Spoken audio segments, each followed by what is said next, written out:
Le 17 mars 2011, la première procédure d'atterrissage EGNOS a été mise en œuvre en Europe sur l'aéroport Pau-Pyrénées.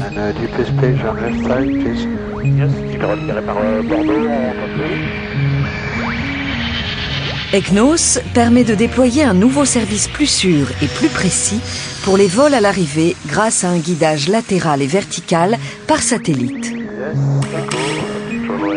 EGNOS permet de renforcer le service de positionnement du système américain GPS et en cas de défaillance, les équipages sont alertés en quelques secondes.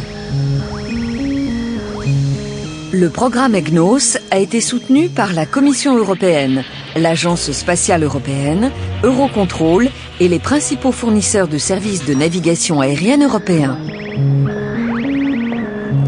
L'architecture système a été définie par une équipe de l'Agence spatiale européenne avec la participation d'ingénieurs du Centre national d'études spatiales et réalisée par un consortium européen piloté par Thales Alenia Space France.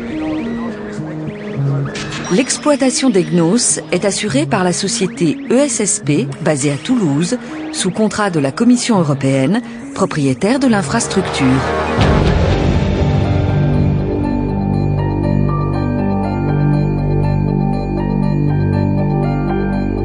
Les satellites GPS diffusent des signaux de navigation.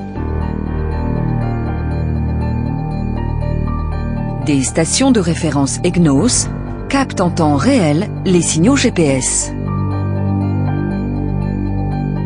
Ces signaux sont acheminés vers des centres de calcul qui élaborent les messages EGNOS.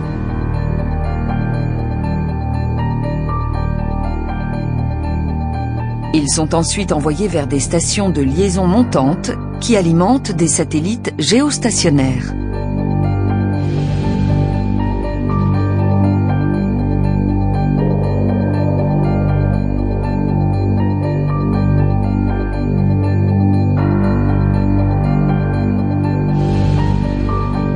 Puis les messages EGNOS sont diffusés sur une large zone géographique qui couvre l'Europe.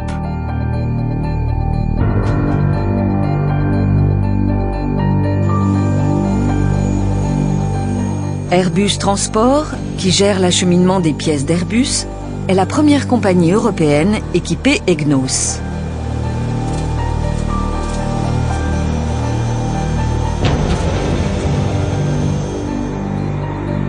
Et bientôt, les avions de nouvelle génération d'Airbus, comme l'A350, seront également équipés EGNOS.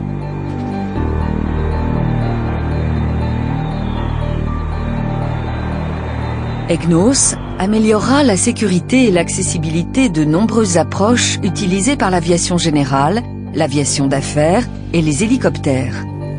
Car l'utilisation des satellites évite de déployer des balises de navigation sur chaque site d'atterrissage.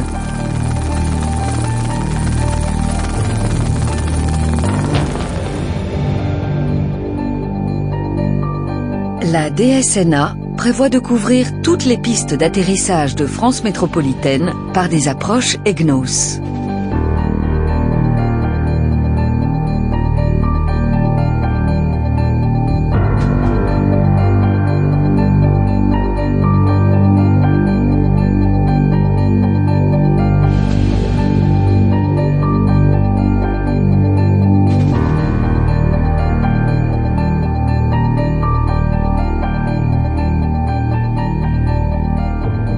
D'autres systèmes sont compatibles avec EGNOS. Ils permettent aux aéronefs équipés de bénéficier de services identiques.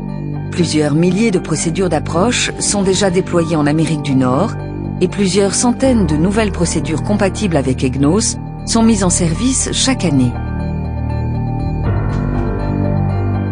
L'Inde et la Russie travaillent activement sur des projets qui permettront de compléter la couverture sur l'hémisphère nord. Et l'extension de la couverture d'EGNOS vers l'Afrique est actuellement en cours d'évaluation.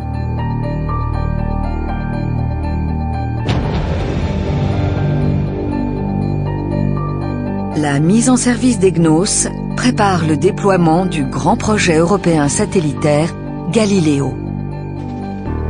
EGNOS pourra se voir confier la diffusion de messages complémentaires à Galileo, comme actuellement pour GPS.